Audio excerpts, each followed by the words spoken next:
Hello there, listeners. Here is Maya speaking from my humble little home in Klil, northern western Israel.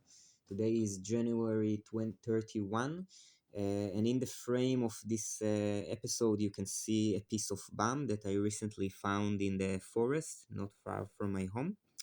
In the bottom of the picture, the white round thing is it's a jar of salt that I'm using to stable my phone upon while I'm recording. Don't expect anything interesting to happen in the visual dimension. It's just easier to upload videos to YouTube. This is why I'm doing a video, but generally it's a podcast.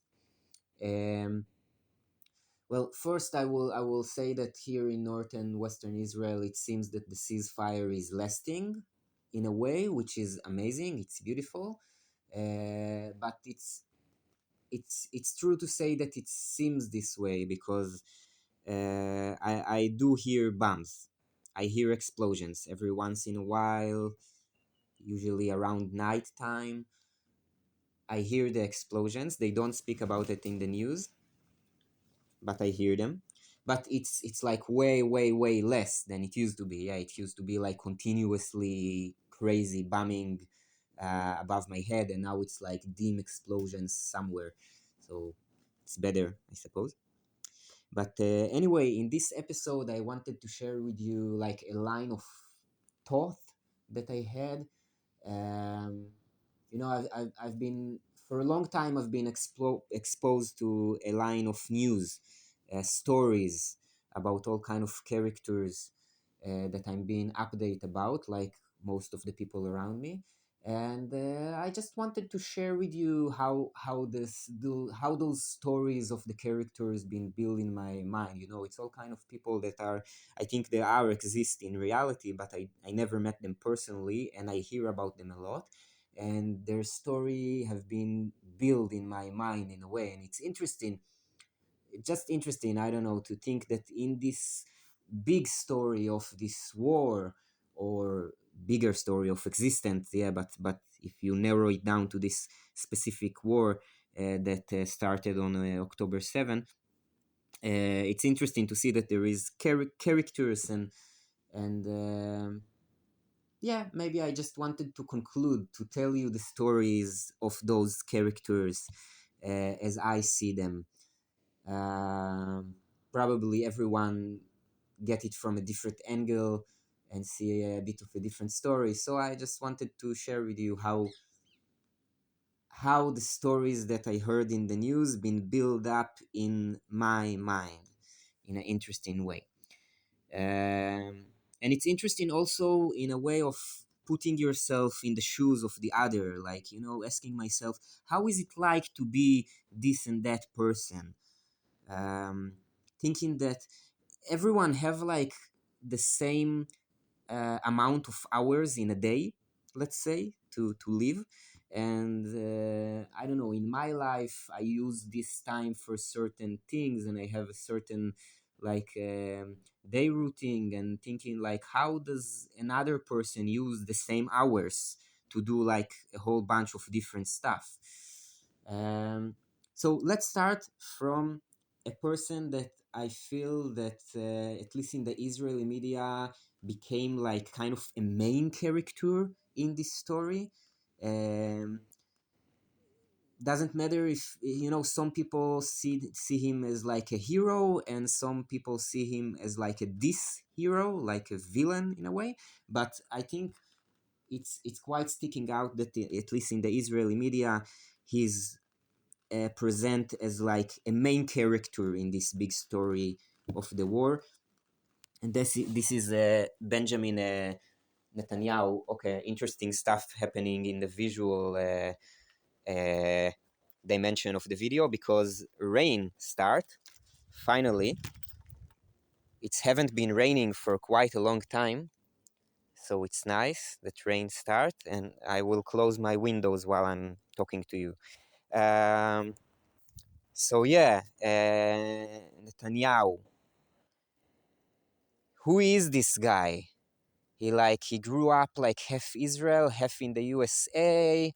Uh, his brother was like a military hero kind of a thing, dying while rescuing hostages, which is very interesting to see this man find himself in a hostages big hostages issue after his brother died trying to and managing to rescuing Israeli hostages like quite long time ago.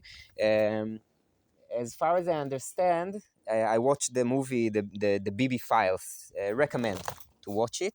And there I learned that his political career started with this death of his brother while rescuing hostages. So that's interesting. Starting his career um, from death of his brother. Um, Becoming like a politician that is a lot up to fighting terror, but ending up like giving lots of money to Hamas in a way and being very, I don't know, corrupted. And it seems to me that Netanyahu is a man that is always looking. He seems to me like a man with no friends that have lots of power in his connection with people, like in his life story. He gained lots of influence upon people around him and lots of power through this influence, but not exactly friends, but more of like, this is politic. It's being helpful to the right person in the right time and then having him helping you in what you want to promote yourself in a uh, like power position within the society. um, yeah, then he was married and divorced, and he have like this child that he's not acknowledging, and then he got married again with Sarah Netanyahu, and then he cheat her, which is like it was famous, and I don't know. And now I'm anyway, interesting life story, and now I see the man in such a high power position, and I'm thinking, how is it like to be in such a extreme power position that there is barely anyone above you that can force you to do anything, like kind of controlling society in a way. Well, he's under law officially, but that's exactly the thing. He's fighting the law because he's he known to be very corrupted and is under trial for a lot of different corruption case, and um, and now he's fighting the law, and it's like, imagine that, to be so high in hierarchy that the only one that can force you to do or not to do anything is kind of like the law itself, and and you're fighting it, and you maybe you manage to win the law and overpower the law system. This is messed up. This is really a weird position to be in, isn't it? And I'm thinking, how does a man with so much power dealing with the same amount of hours in a day that I have? Like, and I'm like dealing with, I don't know, keeping my house dry from rain, and he's dealing with like fighting the law and negotiate with Hamas and controlling the leader party, and I don't know. It seems to me like more responsibility than a person can actually um, do with. And with it, he's like very old and seems to be like dying. He have all these medical issues, and um, how does it feel like? How does it feel like to be in this position? Is he happy? I will be surprised to know if he's happy. Um, is he probably is depressed and messed up? I don't know. It seems like a terrible life, actually, having no friends and so much pressure and weight, and fighting with the law, and while dying, I don't know, having seeing your face in the news everywhere. It's have to make you messed up to get so much reflection of yourself from everywhere, and having people admiring you and serving you everywhere you go. It's kind of like really, I don't know, it's kind of messed up, right? Anyway, my camera have the habit of sometimes ending videos all of a sudden, and then it's